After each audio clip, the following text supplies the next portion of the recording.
Hello. Kastab, is that your name? How is how you pronounce your name?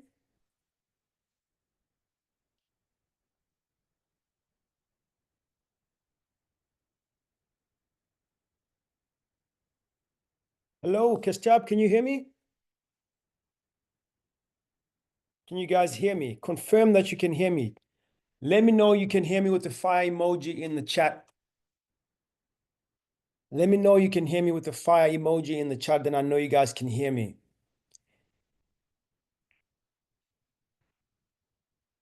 Maybe you can't hear me.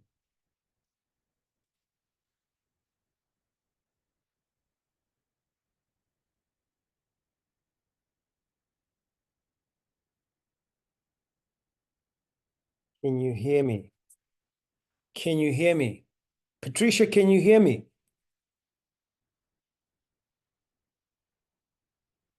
Kastab, can you hear me? Maybe you cannot hear me.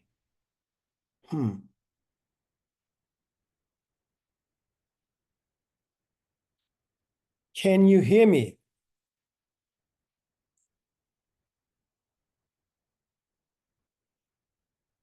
Oh, okay, let's see here.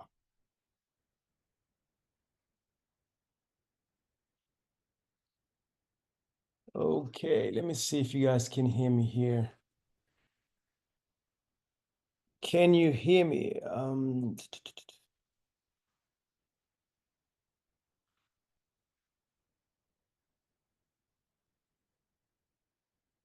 Patricia, Kistab, can you guys hear me?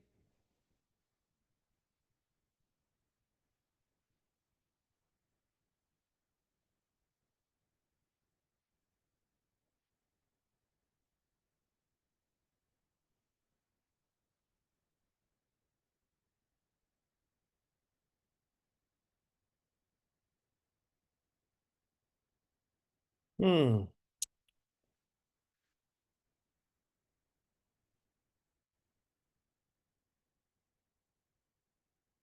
All right, let's see here. I don't know if you guys can you guys hear me? Could you just type in the chat if you can hear me?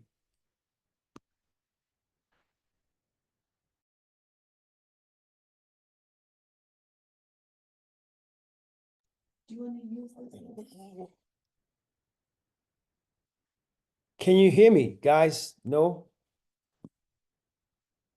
All right, let me see what's going on here. I'm not sure if you guys can hear me or not.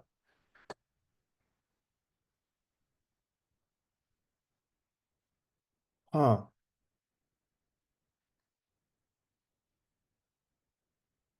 Let's see here.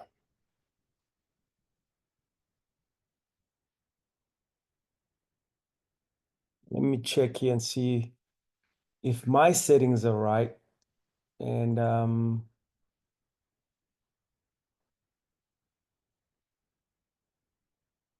okay, let's see here. Huh.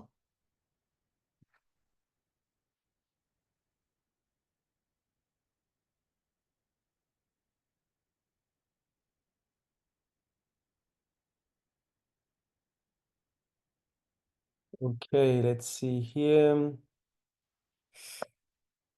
Can you guys hear me? Yes or no? Just there you go. Can you hear me?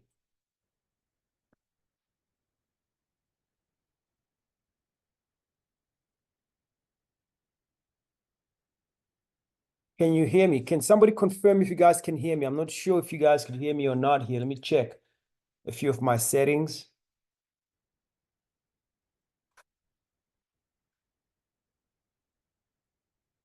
Okay. You guys cannot.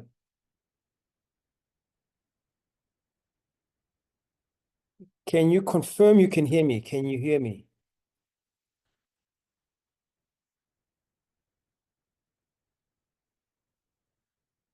Huh. Yes, you can hear me. All right. Well, listen, good afternoon.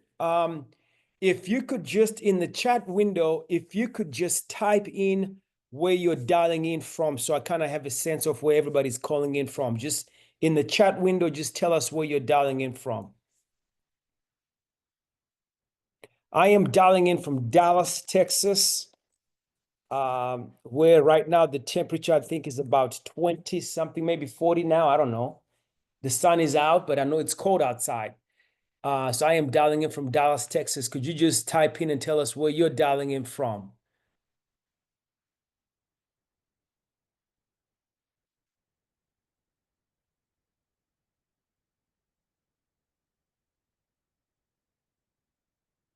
Okay, let me go ahead and share my screen, and we can get started now. I also have a poll that since it's not many of us this afternoon, I have a poll that I want to conduct and just get a sense and a feel of where you are with your product or with your business, just to get a feel in a sense if you've launched a product or you're still in the market, still trying to launch a product. Just get a feel in a sense of where you are with on that journey. That'll really help us in terms of where this conversation is going to take us this afternoon. Okay, so let's go out and move forward. Some quick kind of like things to take note of. We are having a pitch competition coming up this March.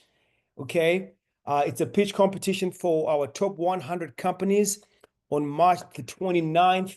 So what I'll do right now is let me drop this link in for you guys here in the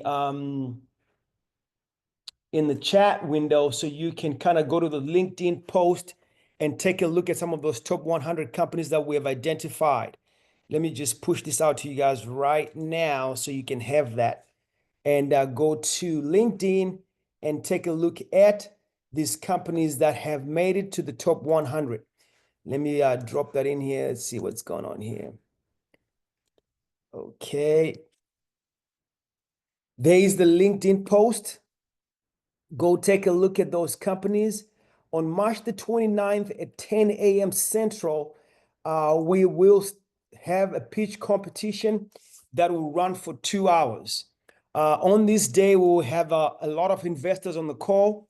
We'll also have judges that will be judging the pitch competition. Some of our investor partners will be on there on the panel as the judges, helping us judge and identifying the top 3 companies in each category. So we'll have top 3 pre-seed companies and top 3 seed companies winning non-dilutive funding.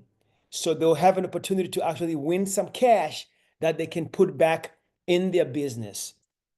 Okay, so today's focus is going to be around value proposition and really trying to understand what is value proposition and what does it mean, right?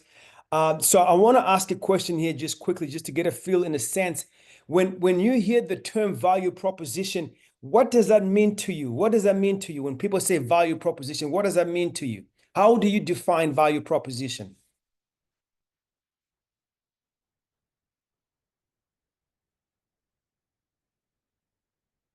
Should I just call out on somebody say something, or maybe type it in the chat window so I get a feel in a sense of your understanding of value proposition?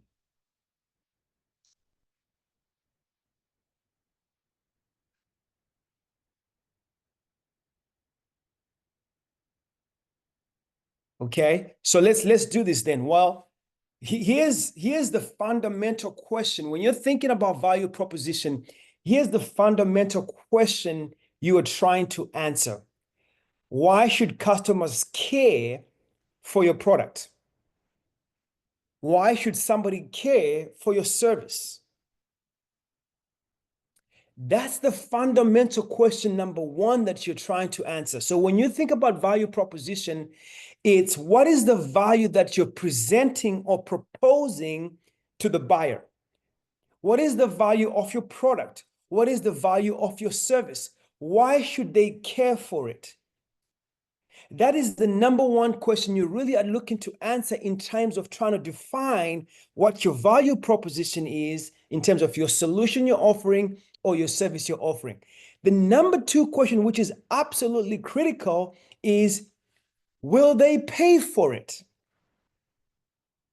Will they pay for it? Now that they say they care for the product, now they say they would use this solution, now they say they'd use your services, the second question you want to answer is, will they pay for it? Because think about it this way. If they say they care for it so much, but are not prepared to write a check for it, do they really care for it? Do they really care for the product? Is it really solving a pain point or a problem or a challenge that they have? The question also you want to think about is, one of my friends told me this once, is like, you see, the way you define a problem or a challenge or a pain that a customer has is really in two buckets. Bucket number one is the pain so big to where they want to take a painkiller for it? Is the pain so big to where they want to take a painkiller for it? Or is the pain so big to where they think, well, maybe I could take some vitamins and I should be fine? Those are two very different pain, right? If it's a pain that I need to take a painkiller, it is so massive, it's so big, it's overtaking my life. I need to do something about it. That's a pain that I would pay for because I'm looking to solve this like right now.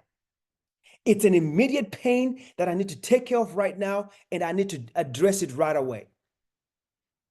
Now, if it's a pain that maybe I could take a supplement, maybe I could take a vitamin for it. I don't need to take a Tylenol or a ibuprofen or something of that nature, an aspirin, then maybe I won't pay for it. So if I'm not going to pay for it, is it really solving a problem for me? Do I really care for this? If I'm not prepared to pay for it, is the pain big enough? So the thing that I want you to think about is you're thinking about the solution that you offer, is you're thinking about your product, as you're thinking about your service that you offer. The thing you want to think about is, why should they care for your service? Why should they care for your product? And number two, will they pay for it? Will they pay for it? I want you to think about that right now. I want you to think about your offering. I want you to think about the service you provide. I want you to think about your product and think about your ideal customer that should be the one buying your product. Would they pay for it? Would they pay for it? Those are the two kind of like throngs you want to use as you're thinking about defining your value proposition. Will they pay for it? Would they care for it? Why should they care? And will they pay for it?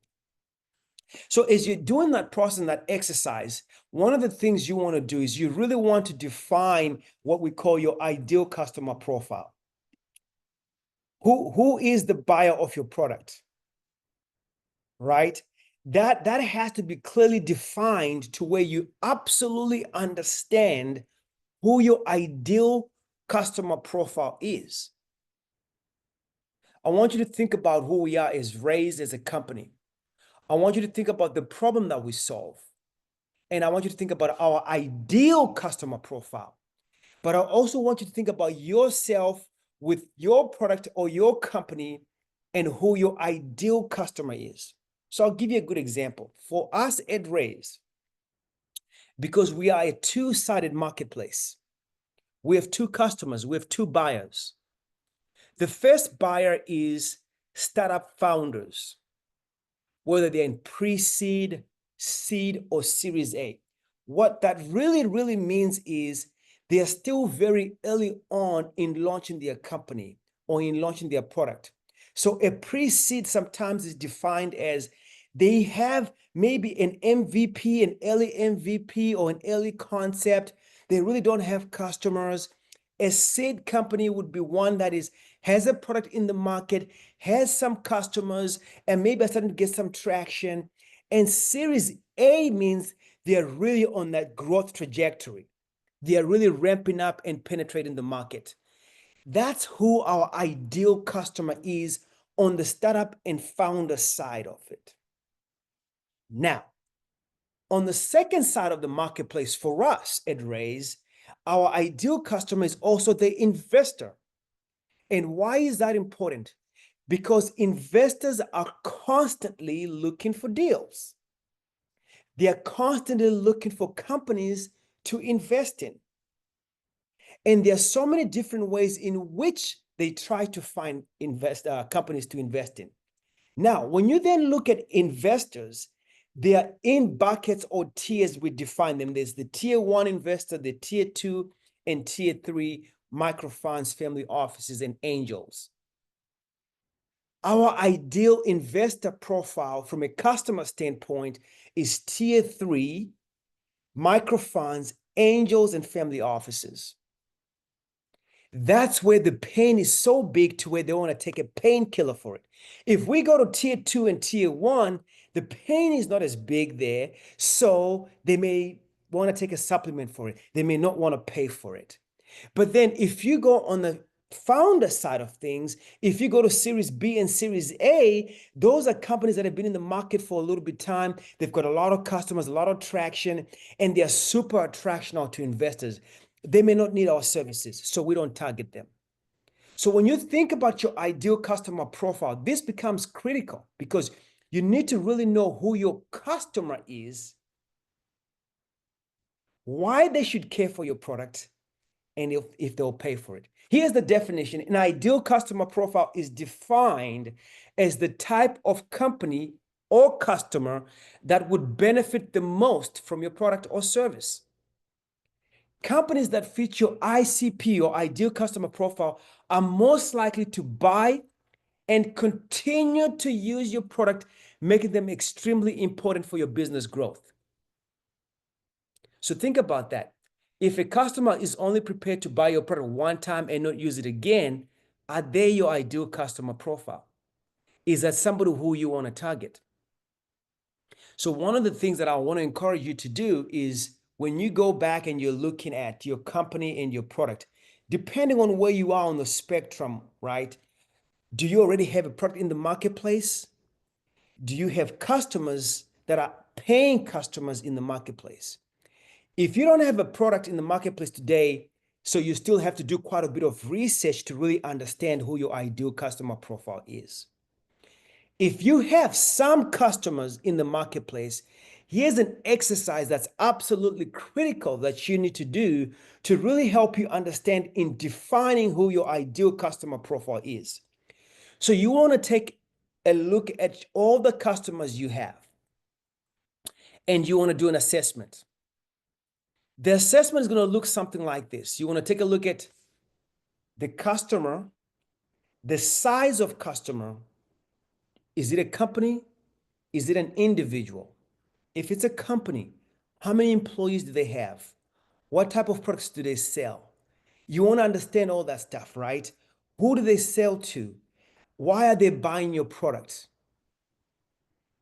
Because when you do that exercise, it will really help you understand the type of customer you need to target. Your customer profile has to be super narrow in terms of your focus and who you're trying to target.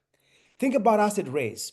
We're not trying to target all companies that are startups, that are from series pre-seed all the way to D, E, and F.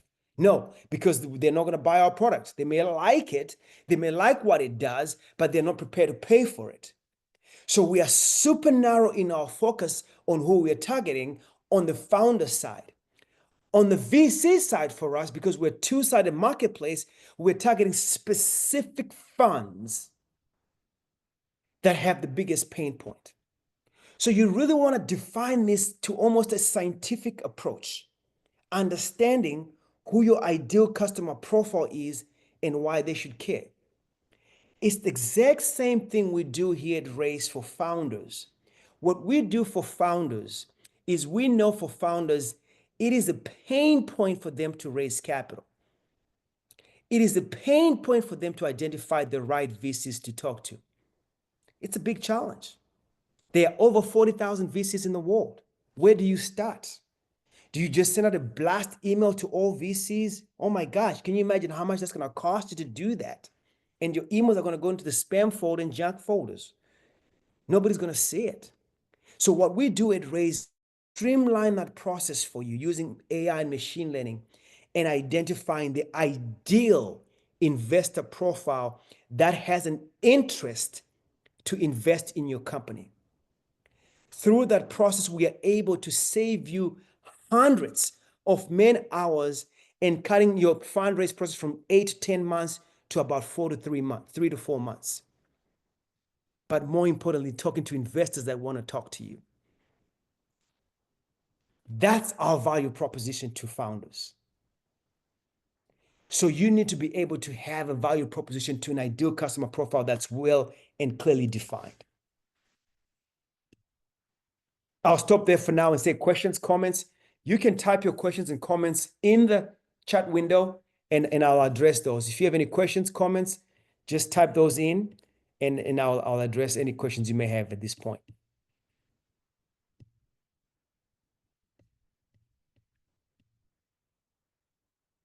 Any questions, comments?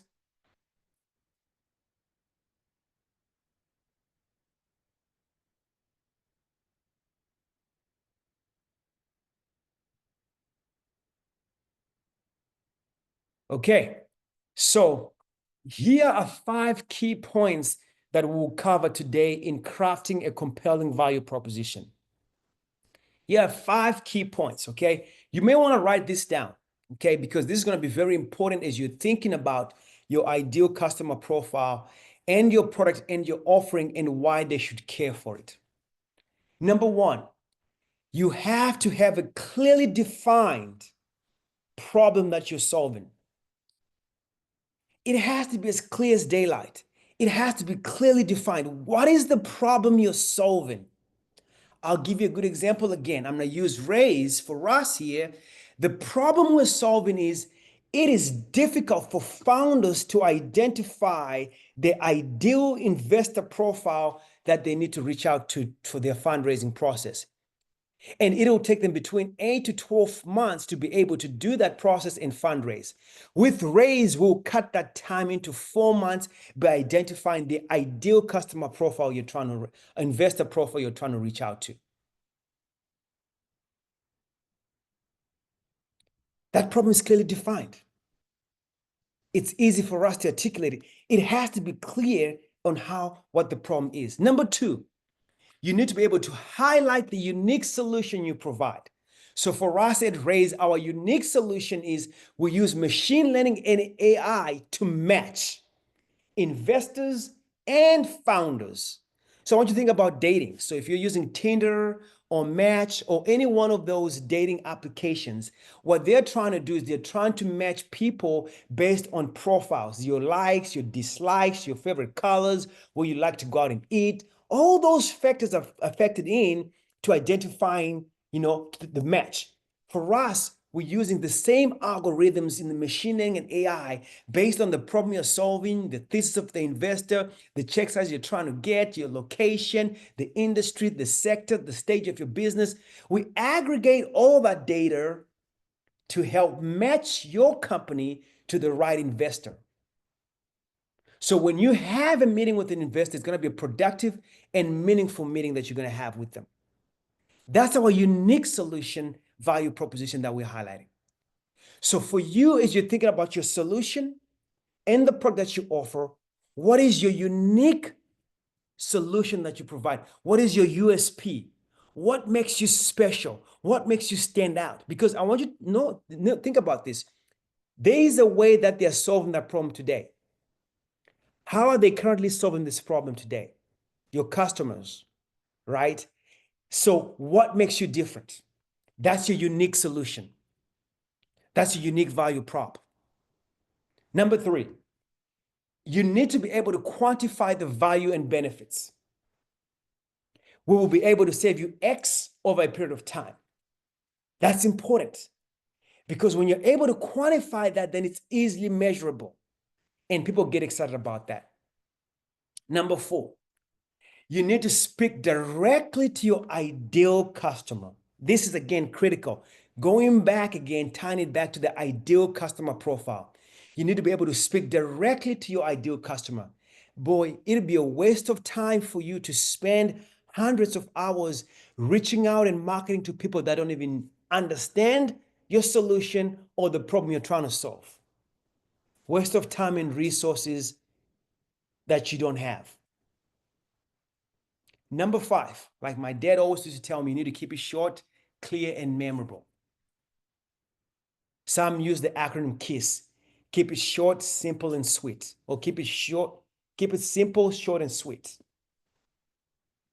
Make it clear, make it short, and make it memorable. So these are the 5 key points we're going to cover in really helping you craft a compelling value proposition. So I want you to think about the solution that you offer, right? Number 1, in clearly defining the problem. What is the pain point your product or your service addresses?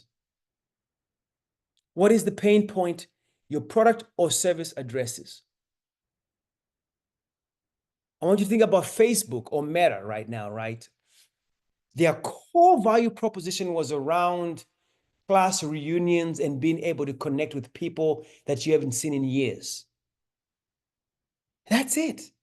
So if you think about class reunions, right, people would get excited about going back to their 10th year class reunion, their 20th year class reunion, their 40th year, whatever it is, right? They were getting excited to go see their friends that they hadn't seen since high school. Everybody would get excited about that. And Facebook came around and said, listen, we can help you with this. We can have you have a class reunion every day online and see all your friends and what they're doing and what they're up to since they left high school. Oh, Lord, I'd love to have that so I can see my buddy John, who moved away 20 years ago since high school. Now I can get to see him and see what he's up to. That's an exciting value proposition and pain point that they're addressing. Second bullet point, do you have a deep understanding of the customer challenge?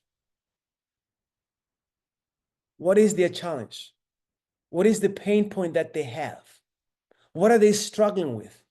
Do you have a good understanding? One of the things that you hear from investors all the time is when you're defining and pitching your company, they want to know, how do you know about this problem? The reason they want to know is, are you intimately ingrained and having experienced this issue that you're trying to address? They want to know that information. Because when you have gone through it yourself and understand the problem yourself from a personal standpoint, you have a deep understanding of the challenge you're trying to address. Do you have a deep understanding of the challenge that your customer is facing? Do you intimately relate to the problem? Have you done enough research to really understand that problem? That your solution will solve. And then the last bullet point in clearly defining the problem, how urgent and how significant is this problem? How big is it? It ties back to what I just said early on, right? Are they prepared to pay for it? If it's urgent and significant, they'll pay for it. I'm sure you've heard over the years that people don't pay a price based on just the price, they pay based on value. So when you have an objection of, oh, it's too expensive, are they really saying it's expensive? Or are they telling you that the problem is not urgent and it's not significant enough for me to pay this? They are not getting the value of what you're providing. They're not convinced that they have a big enough of a problem and your solution will solve it. Because when you're able to articulate the value in a very clear and succinct way, they will pay whatever price you put before them. Because it's worth paying for. Because the problem is urgent and it's significant and it needs to be solved today and right now. I'll stop there for now and say questions, comments. You can put your comments in the window, in the chat window, and I'll see them, or questions that you may have.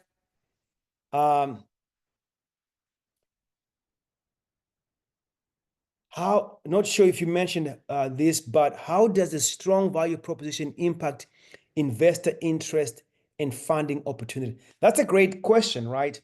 When you're thinking about investor interest and having a strong value proposition, when an investor gives you money, the number one reason they're giving you money is they're believing that they'll get a return for their money. Not only will they get a return for their money, but they'll get 100x return for their money. So if they give you $1, they're believing that that dollar will come back as $100. So if your value proposition is not strong enough to where customers will pay for it, investors will not believe that they'll get their money back.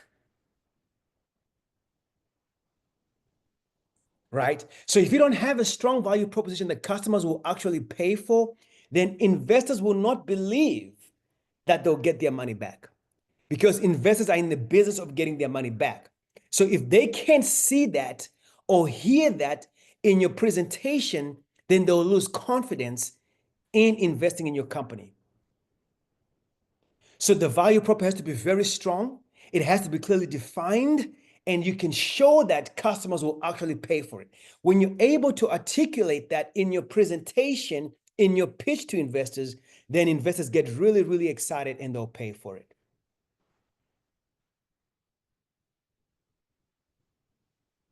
Okay.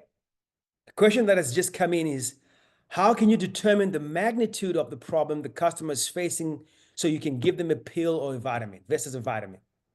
That's an interesting question, right? How can you determine the magnitude of the problem the customer is facing so you can give them a pill or a vitamin? So Peter Thiel, one of the early investors in Facebook, talks about this all the time. And even YC, I'm not sure if you guys are familiar with YC Combinator, right? They talk about this all the time. And what they say is the problem has to be a problem that the customer is dealing with on a daily basis. Is it a challenge or an issue that every day they get up, they're thinking about it? They're looking to address it. It's not a once a year thing that they get to do once a year, or when I get to it, they get to do it, right? Because then it's not a pill that I need to take. It's not a Tylenol. It's not an ibuprofen. It's not an aspirin that I need to take. It's like, I may maybe just take a supplement or maybe a vitamin and I should be okay, because it's not big enough, right? The problem has to be clearly defined and big enough to where it's an everyday thing that they're looking for. I want you to think about this. It's a good example, right? When somebody's looking for a job, right? They may initially start off and saying, well, I'm going to just maybe go online and try to find a job online. Maybe they'll go on LinkedIn, maybe they'll go on Indeed. If they go through that process for maybe about 3, 4, 5 months and not get any result, if a recruiter comes to them and says, listen, John, I can help you get a job in less than 2 weeks. Will you pay me $1,000 for that? If John has $1,000, I guarantee John will pay for it. Why? Because now the problem is so big, they need to get an income and they need to get a job and they'll pay for it. So the magnitude, the size of the problem has to be massive. So you need to do an exercise of understanding how big the problem is. So I want you to think about this. If you look at the data right now in college, right? The dropout rate is about, at a national level, it's about 35 to 40% dropout rate. That's crazy. Think about students in freshman classes that are dropping out at 35 to 40%. That's almost half the student population is dropping out of college. That creates a massive problem for universities, because if they cannot sustain their freshman class, that means their numbers will dwindle. That means their income will go down. That means they can offer services that are compelling and exciting to recruit more students. And that means they'll most likely go out of business. Think about that. If a university each year recruits has a class of 1,000 students, freshmen, and each year they lose 40%. So think about this. Year one, they have 1,000 come in. Those freshmen are going to year two. They now only have 600. The numbers keep dwindling. By the time you go through a 4-year, 8-year cycle, the enrollment in that college has gone down to where now they cannot even support the services that they used to offer. And they will most likely go out of business. That's a massive pain point that they need to address. And they need to address that right now. So you really need to understand the market that you're going after. You really need to understand the customer to really define the magnitude and the size of the problem. I hope that helps. All right, let's move on to point number 2. Key point number 2. You need to be able to highlight your unique solution. This is important, right? Because I want to tell you this because when we review companies that are on Raise, we have thousands of companies on the platform right now. And when we're reviewing the companies that have moved on to the top 100 companies, we started really realizing that a lot of founders struggle in defining what makes them special. They struggle in defining what makes their company or their product stand out. And they use a lot of words in trying to define that. You need to be able to articulate what makes you special compared to what's in the market in a very succinct and compelling way with very few words. And those are the things that you need to focus on when you're articulating your value proposition. You need to focus on the things that make you special. That's why when you read our value proposition at Raise, we lead with an AI-powered platform that matches startups with investors. That's it. That's our line. That's our value proposition right there with our elevator pitch, right? It's an AI-powered platform that matches investors and startups. What we've just said in that statement is there may be other companies out there that sound like us, but they're not doing with AI and matching you the same way we are. They may have a repository of investors, a repository of founders, but they're not matching you like AI, like we're doing it. Which within our process, it's streamlined, it's efficient, and it cuts down on the number of hours you spend doing your fundraising campaign, and it gets you to fundraising much quicker. That's our unique solution. So as you're articulating your value proposition, you need to lead with your unique selling proposition. What makes you special? What is your superior technology? Is it experience? Is it cost savings? Or is it an innovative approach? Or you could say something like, with us, you will save 50% in 6 months. Whatever it is, you need to define it and put a timeline on it. And that's our unique value proposition. So in the market right now, if it's taking you 20 hours to do a job, with our solution, it's going to take you 5 hours to do the same job. Oh, wow. I'm interested, right? And if you hear this, you're saying this in one sentence. You're not having to write a dissertation, a whole paragraph. No, in one sentence, you're able to clearly articulate and straight to the point on your unique selling proposition. You need to lead with that and you need to highlight that immediately. So your customers, when they hear it, it resonates and it connects. What will be interesting is when you say that to customers that are actually dealing with the problem, it will connect immediately.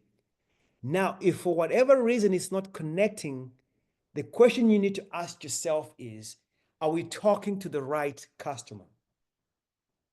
Is this our ideal customer profile? Are we targeting the right audience? So you need to backtrack and do that exercise again because your value proposition is not connecting, it's not resonating, it's not making them move, and it's not making them pay. So you need to highlight that and you need to lead with that. You need to lead with that. Point number 3, quantify the value and benefits. Again, this is what we just kind of started talking about. This is absolutely critical in this process. If you can put some numbers around it, if you can put some type of metric around it, you need to do that. Because those are the things that will stick and stay with people when you leave them. They'll remember those numbers. Man, that product saved us 50% over 3 months. Man, we need to take a look at that. Oh, that company will help us drive engagement with our customers over 12 period. Those type of numbers you need to lead with. And you need to show them how it's going to improve their life or their business. Show me how your solution, how your service is going to improve my life or our business. And also using measurable outcomes is critical, right?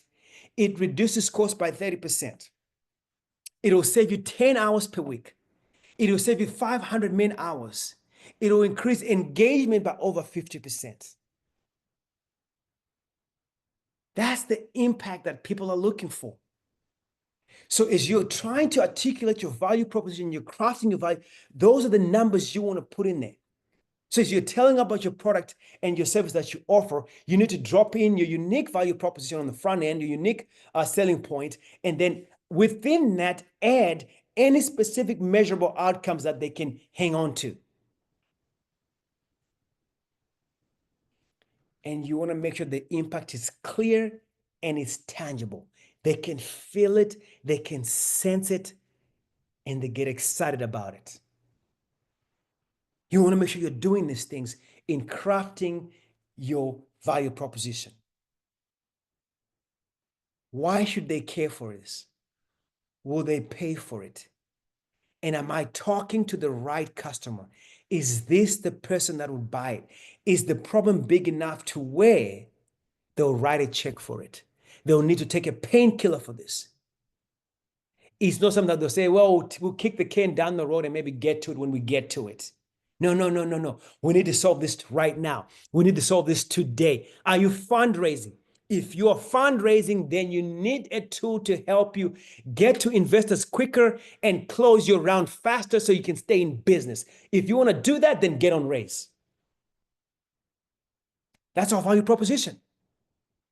Now, if you're not fundraising, then Raise is not for you. We don't want you on Raise if you're not fundraising. Well, you may want to come on Raise just to connect, but if you're not, then you're not going to pay for it. But if the pain is big enough and you're actually trying to fundraise, then you will need a tool like Raise to help you get there. That's our value proposition. What is your value proposition? What is your value proposition, right? Those are the things that you need to be thinking about. I'll stop there for now and say questions, comments. Questions and or comments.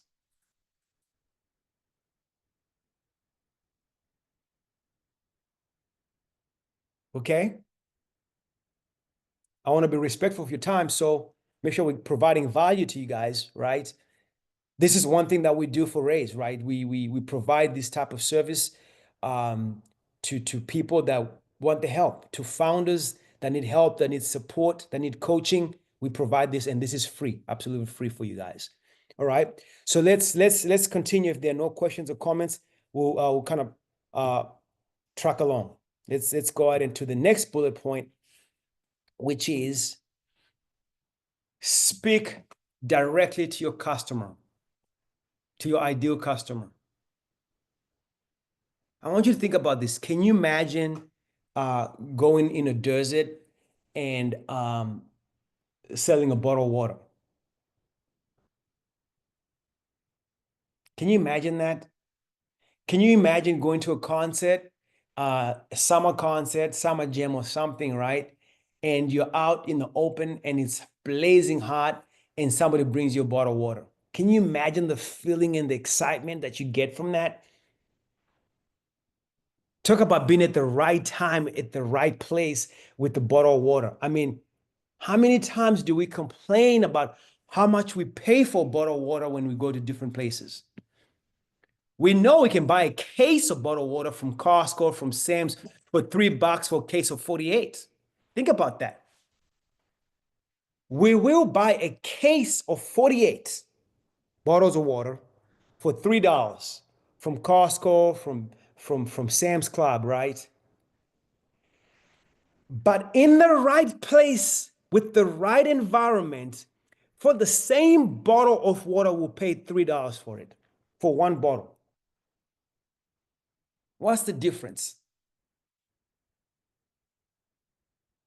Environment and the place and the pain that I have at that time. I become your ideal customer. If you try to sell me the same bottle of water at Costco while I'm around Costco and I'm not in the sun for $3, I'm going to tell you no. I'm going to go to Costco and buy that case for $3 for 48. I'm going to say flat out no. But if you meet me at a concert, out in summer jam concert, and it's hot, it's 100 degrees out there, and you provide me a bottle of water and you say $3, I'll easily pay $3 for it. Again, the reason I'm bringing this up is it's absolutely critical for you to be able to speaking directly to your ideal customer. Who is your buyer? Why should they care? Because if it's your ideal customer, then it's easier for them to resonate with your product. In that process, you want to use language that resonates with your target audience and that aligns with their priorities. This is what I just talked about. If you sell me a bottle of water at a summer jam, I'm paying $3 for it because it resonates in that environment. And it aligns with my priorities of being hot. If you try to sell me the same bottle of water while I'm not at a summer jam and it's in the middle of winter, I'm going to tell you, no, I'm not buying that for $3. You're out of your mind. So there's a disconnect. So your ideal customer has to be fully defined to where you're aligned with your language that you're using, with the audience and their priorities. What's important to them right now? The example that I just gave you about colleges, it is an important thing they need to address right now. But if you go back to the same college and you find out that their dropout rate is actually 5%, do you think they care? Do you think it aligns with their priorities, the 5% dropout rate? No. They could sit it out. It's like, no, we don't need this right now. We could wait on it. Maybe we'll take a look at it next year, see if things change. So maybe we need to change the language we use so it resonates with them, right? And one of the key things is that this happens all the time, right? And this happens too when you're pitching to your investors. I want to remind you, you want to use very simple language. I mean, you're talking about, think about talking to a fifth grader. You want to really dumb it down, even in the language that you use.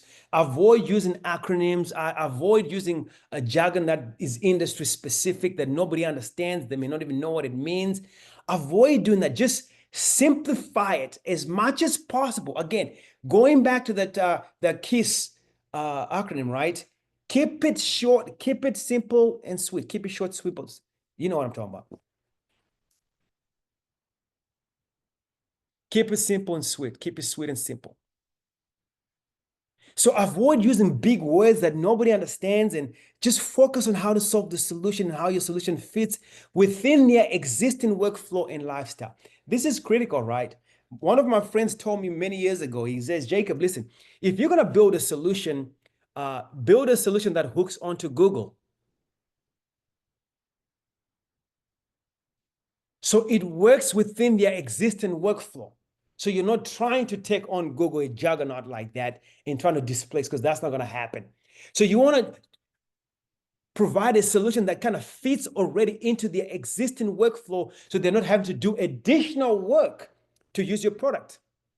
Because the moment they have to do additional work to use your product or within their lifestyle, then there's resentment to the top product, then they don't want it, they'll not buy it again.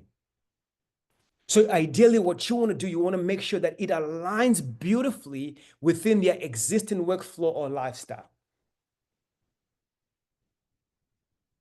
That's absolutely critical. That's absolutely critical. Okay. I'll take questions, comments there.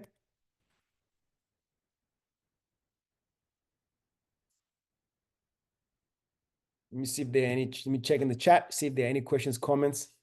Let me take some thoughts. How about that? Instead of questions and comments, thoughts. What are you thinking about right now? As we're going through this exercise, what are you processing right now?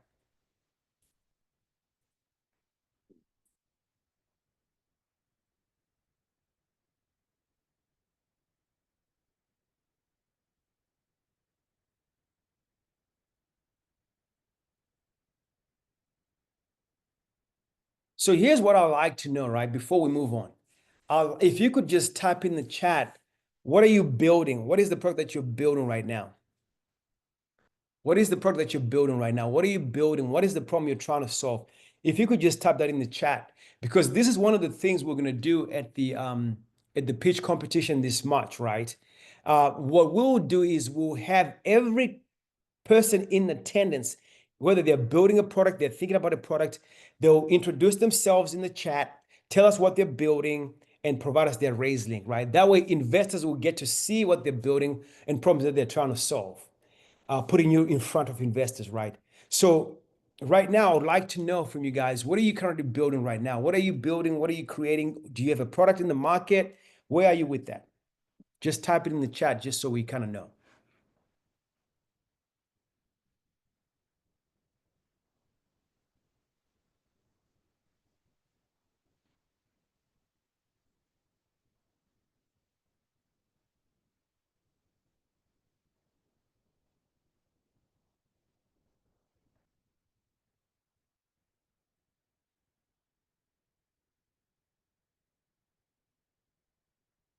Okay.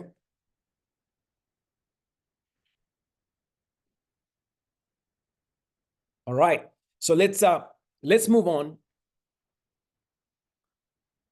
to the next point, which is point number 5. Make it short, make it clear, and make it memorable.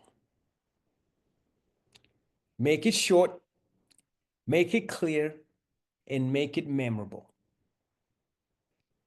A great value proposition should be easy to understand in seconds. If I can, again, I want you to think about the things we just talked about and how all this ties, right? If I can understand what you're trying to do and solve, that means there's something wrong with your value proposition. Either you're using big words or it's not clearly defined. It's hard for me to understand. Anybody should be able to understand the problem you're trying to solve. They don't have to be in the industry. It doesn't have to be that complicated. If they have to be in the industry to understand it, then you will most likely not raise capital. Because sometimes investors are not in the industry, they don't understand it. So you need to find a way to make it short, clear, and memorable. Again, you got to use simple words. You got to be straight to the point. It's got to make sense, right? To where anybody should be able to understand in seconds. Like, oh, I get it. Tell me more. When you have a strong and compelling value proposition, the statement and the aha moment you're waiting for is like, oh, wow, tell me more. Then you know you've done a great job, right? So I want you to think about this. You go to a dinner party, there's 200 people in the room, and the only person you know there is the person that invited you. So 198 people in the room don't even know who you are and what you do. And you're meeting them for the first time. But what you know is you know that everybody in this room is either an investor or an entrepreneur. That you know to be true, but you don't know them. I want you to think about that environment. When you walk up to somebody and shake their hand and greet them, and they ask you, so John, what do you do? Can you articulate in a very simple way, in a very clear way, what you do? Hey, my name is Jacob. I'm with Raise. We help founders connect and mesh them with VCs through AI. Oh, wow. How do you do that?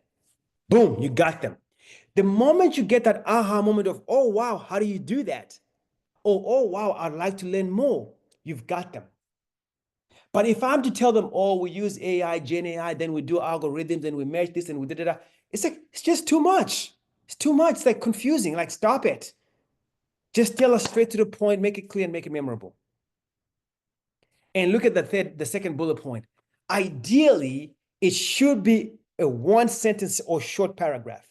So when you go into Raise platform, when you look at your profile on the problem you're solving, your solution, make it simple and short and sweet.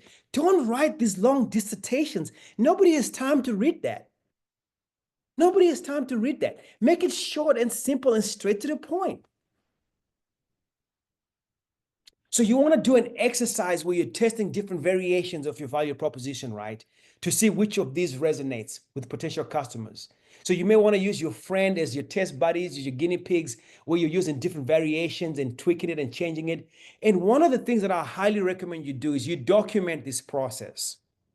You have your little spreadsheet, Word document or Google Sheet document where you're writing your short value props and testing them out and seeing which one resonates and connects with people. That way, ideally, you'll find the one that's best, especially specific with your ideal customers. Now, what you could do is just in testing your value proposition, you could just test it on anybody and see if they understand what you do. They don't have to buy what you do, but do they understand what you do? When you make it short, when you make it clear and memorable, then people are easy to understand it. It's easy to understand. So you want to do different variations of it to see which one resonates and with most people, right? Then when you engage with your customers, you want to do the same exercise. They don't need to know that you're doing that exercise, but you will watch for their response and their reaction to what you tell them. That's when you're going to know whether you have a strong value proposition or not. Make it short, make it clear, and make it memorable.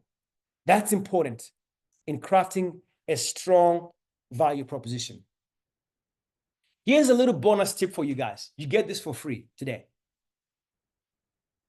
Depending on the time and resources that you've allotted to defining your ICP, connecting with your current customers via email, a Zoom interview, or survey is another great way to understand exactly why they purchased your product. This is absolutely critical in your journey of your product. I'll tell you one of the things that we're doing here right now at Raise is we're talking to founders. We're talking to hundreds and hundreds of founders on a daily basis to really help us understand why they decided to subscribe. But why did they decide to pay for the service? So we can truly understand the value proposition if it's connecting. And again, some people talk about doing it via survey and doing via email. I prefer Zoom interviews, man, or one-on-one. You really get to the bottom of it. You really get to the core of it because you can ask follow-on questions. You can ask follow-up questions, right? It's important for you in identifying your core value proposition in your building and crafting it and who your ideal customer is. So your current customers can help you determine how you can target accounts that might have the same pain points they did. They may actually tell you exactly who you need to target. So this exercise is critical for you, depending on where you are in the market, right? Even if you don't have a product in the market today, whoever you think is your ideal customer profile, you want to do a series of interviews and ask them a series of questions to really help you understand why they would care for your product and if they pay for it. If you have existing customers, you want to do either a survey, email, or Zoom. I prefer Zoom or one-on-one meetings because you really get a lot from it and you document that information. You could do a survey. A survey you want to do is what's called a Net Promoter Score Survey, NPS, Net Promoter Score Survey. It's really two questions that you're asking there that will really help you understand if customers really do care for your product and if they'll pay for it. I hope that helped you guys as you're thinking in ways of crafting your value proposition and really taking your product out to the market. Again, a quick reminder for you guys, March the 29th at 10 a.m. It's a Saturday morning at 10 a.m., depending on your time zone. But March the 29th at 10 a.m. Central, we'll be hosting our quarterly pitch competition where we have 100 top 100 companies on the platform on that day.